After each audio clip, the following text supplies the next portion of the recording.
How's it going, everyone? Today, I want to talk about where our thoughts come from. As I've been doing more meditation, I notice that my concentration has been going up, and I also notice more of my thoughts, my compulsion, and I could even see almost, I guess, the beginning of a thought. It's almost like, when you are sending an SMS to someone else, the receiving phone picks it up. It has the signal, the sensors, or the mechanism to pick up that SMS. So similarly, I'm able to see the thoughts at the time of the entry into my consciousness. And that made me question, what are thoughts? Where do they come from? And why do they have so much of a pull and attraction that my consciousness just gets lost in?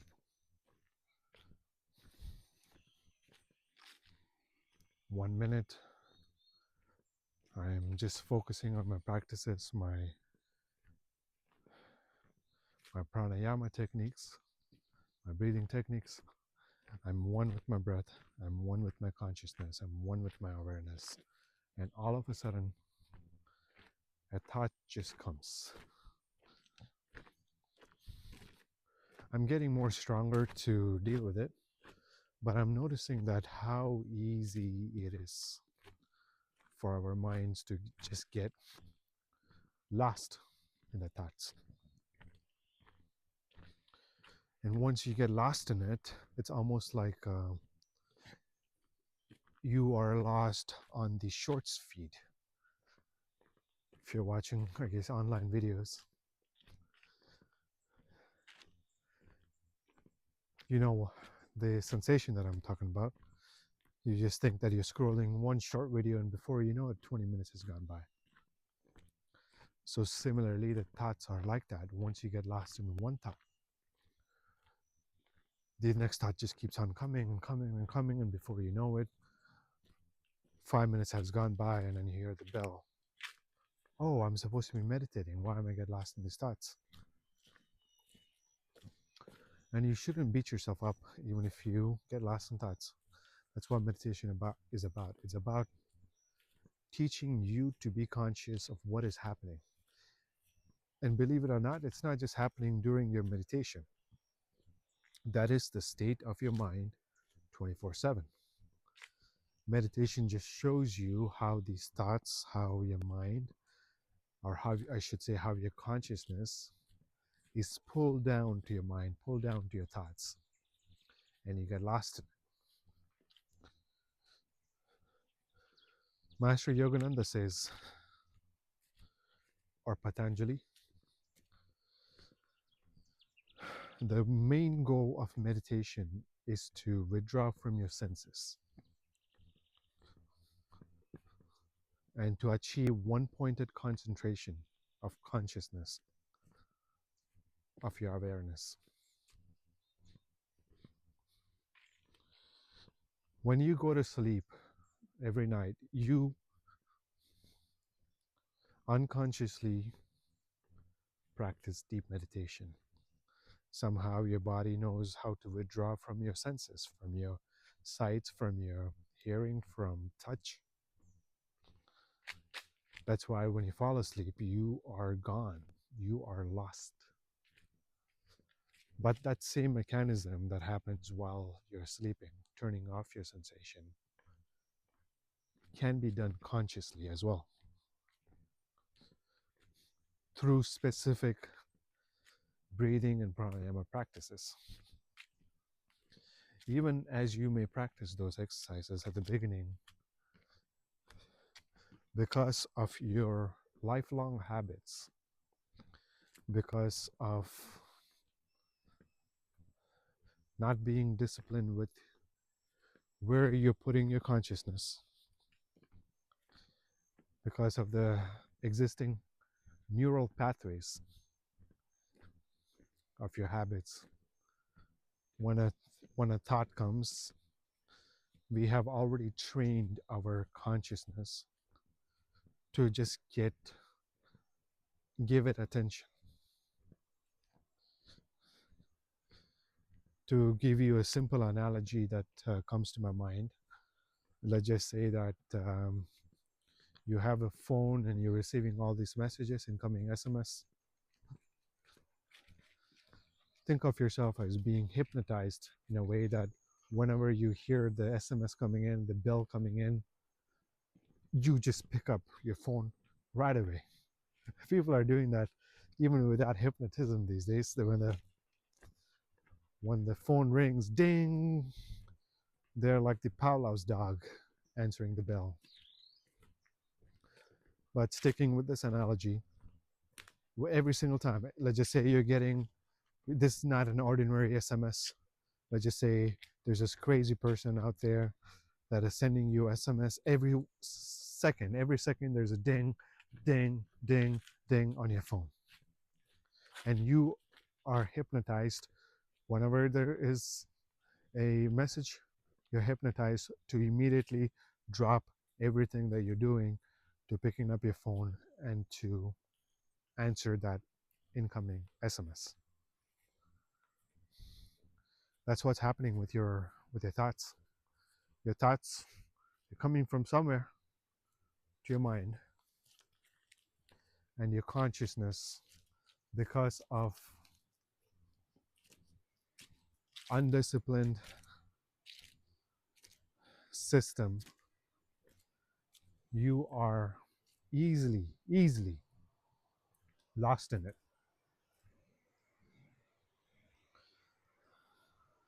So what can you do to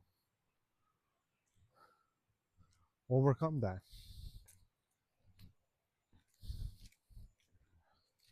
There's something called willpower. We all have that.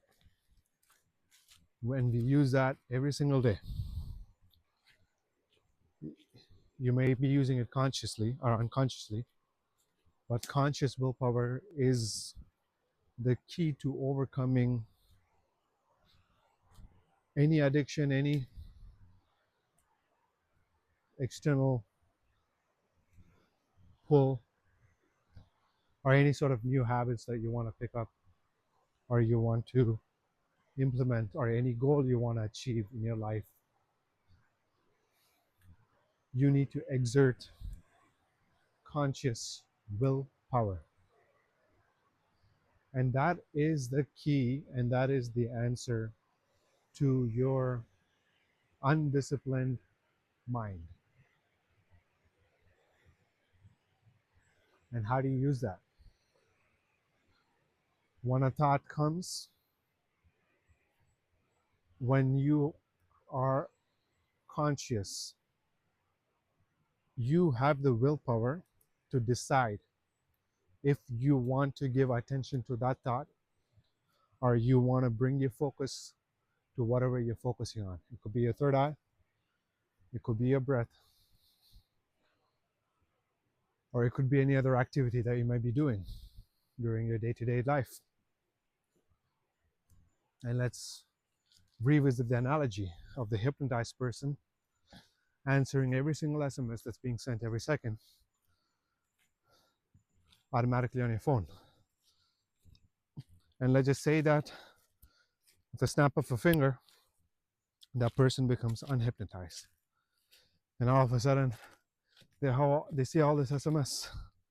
Yeah, because of this muscle memory, for the first maybe 100 times, they're just picking it up every single time the SMS comes in. And maybe after a while, their consciousness tells them, oh, wait a minute, what is happening? Why am I answering this SMS? Why am I being distracted by this SMS?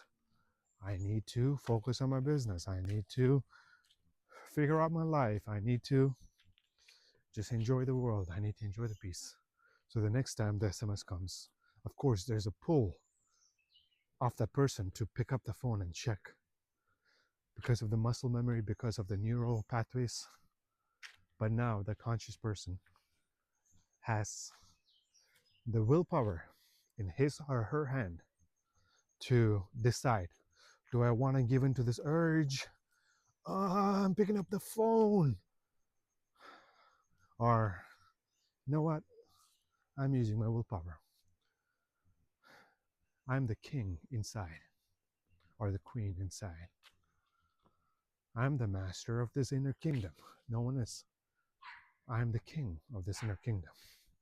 You do not have control over what's going on outside. You don't have control over whether or not the person is going to send you SMS, but you have control over your reaction to how you're going to deal with the response to the SMS. And I'm just giving you a very trivial example, but I think it's a perfect way to paint a picture of what's happening in your mind. Same thing, no difference. A thought, you can think of it as like an SMS. Your mind is a receiving station, transmitters, waves, quantum field. I don't know the mechanism of how these things work, but somehow, somewhere, the thought enters your mind,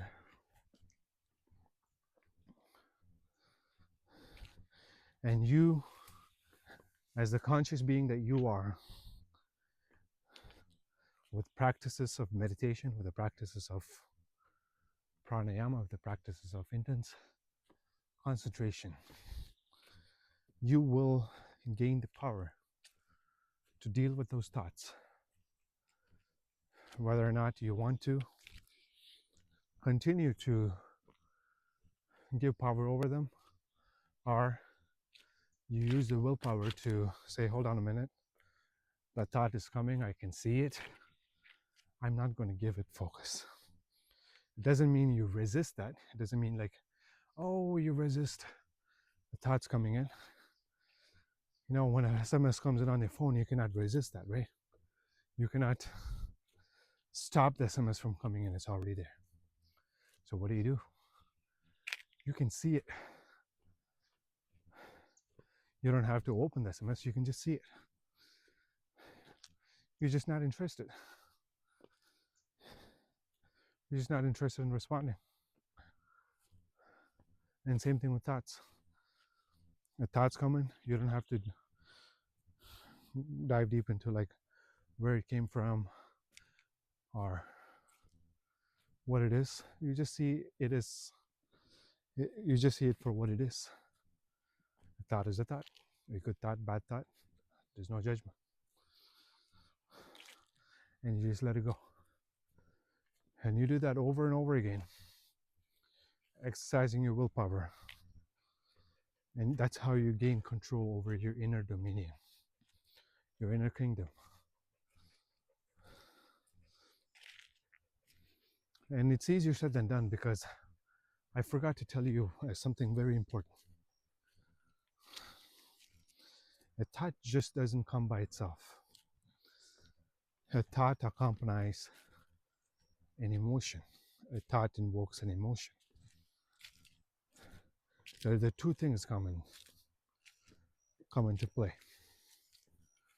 First, you can deal with the thoughts without these emotions, and you'll find that pretty soon with the regular practices of pranayama from meditation, you'll be able to deal with them just fine.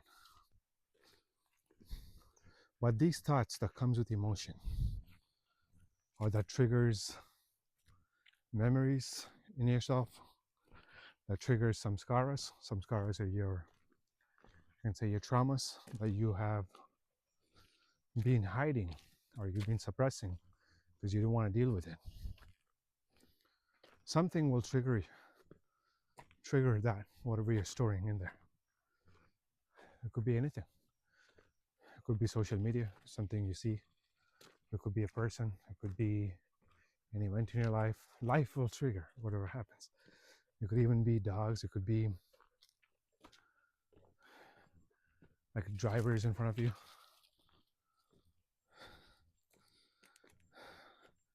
And it will trigger what you have been suppressing. A thought will come in, but this time it's not just a thought. It is an emotion. It may invoke a feeling of anger, a feeling of betrayal, a feeling of resentment. What do? The same exact thing applies. It's just the difficulty is more complex. You use your willpower. No difference. A thought comes in with emotion, without emotion. You, the consciousness, decide whether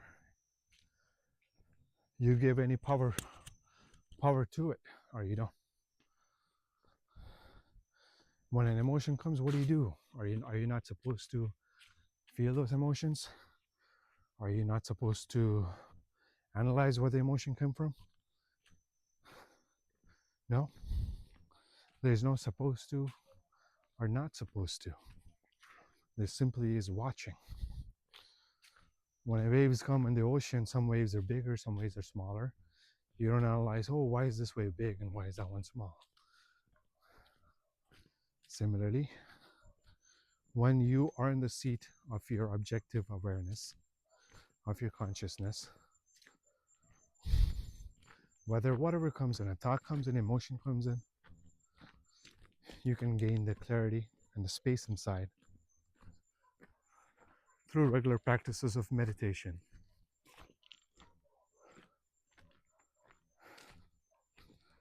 And use your willpower to not participate in it. That's all it takes. It is simpler said than done.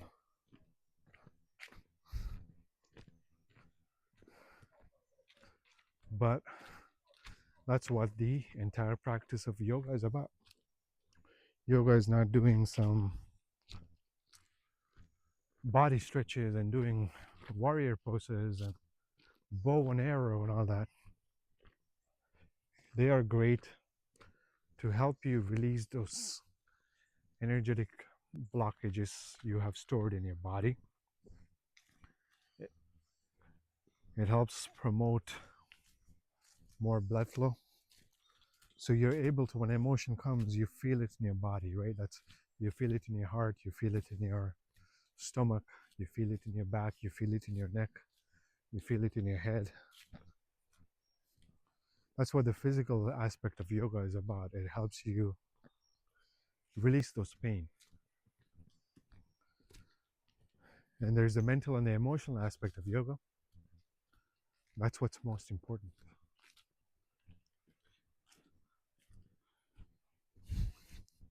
That's what Raja Yoga is about. That's what the practices that my Guru Paramahansa Yogananda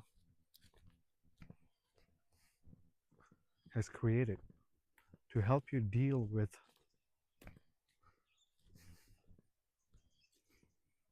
all these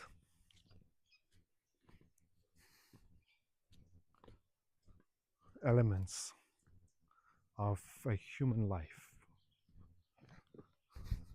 A human life lived from a conscious willpower and from a conscious decision is a fulfilled human life, as opposed to a human life that is a result of external factors that is ruining your life. Do not be a slave to life. Do not get bossed around it. Do not be hypnotized. Do not be under a spell. You have the power to wake up. You have the power to choose the life that you want to live. You can choose how you want to feel inside despite of what's happening outside. And the most magical part is, maybe that's why people call it manifestation or something, when everything is good inside here, outside just somehow, I don't know how, somehow falls into place. You will start getting clients. You will, whatever problems that you had will be solved for you. I don't know how it works, I'm not a god. Maybe I am that I am. You are that you are.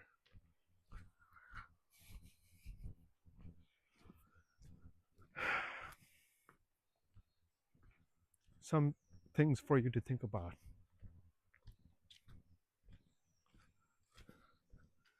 I started this video with, where do thoughts come from?